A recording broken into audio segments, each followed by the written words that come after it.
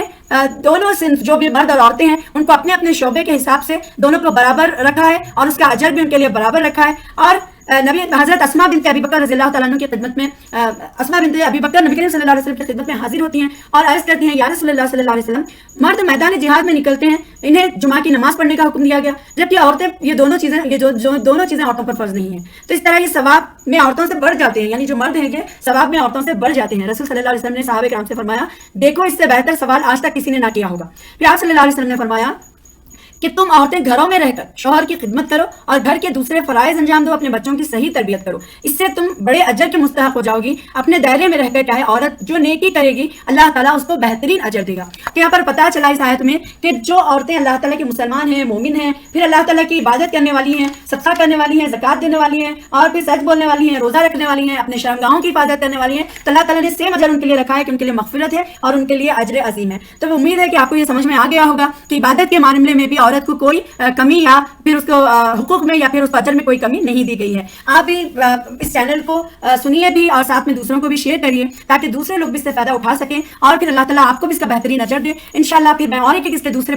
Part کے ساتھ حاضر ہوں گی اور پھر اس میں ہم دیکھیں گے کہ کیا عورتوں کو اجر ملنے میں مردوں اور عورتوں کی کیا برابر اس کی یکسانیت ہے یا نہیں ہے. اس کے بارے میں ہم انشاءاللہ اس کے ٹاپکس کے حساب سے چلیں گے. تو آپ دوسروں سے شیئر کریے تاکہ دوسروں کو بھی اس کا فائدہ ہو. اللہ تعالیٰ سے دعا کرتی ہوں کہ اللہ تعالیٰ ہمیں قانتات، صبر کرنے والی، صابرات اور پھر صدقہ کرنے والی بنائیں اور اپنے شرمگاہوں کی حفاظت کرنے والے، اللہ کا ذکر کرنے والے بنائیں اور اللہ تعالیٰ ہمیں وہ بہترین اجر دے جس کا وعدہ اللہ تعالیٰ نے ہم سے کیا ہے اجر عظیم کا. اور اللہ تعالیٰ ہم سب کو اپنے فرما بردار بنا لے. اللہ تعالیٰ ہمارے ماں باپ کی، ہمارے بھائی بہنوں کی اور تمام مرحومین کی مغفرت فرمائیں اور اللہ تعالیٰ ہم سب کو جنت الفردوس میں اعلیٰ مقام عطا فرمائے. آمین. واخر دعوانا الحمدللہ رب العالمین. السلام علیکم ورحمۃ اللہ وبرکاتہ.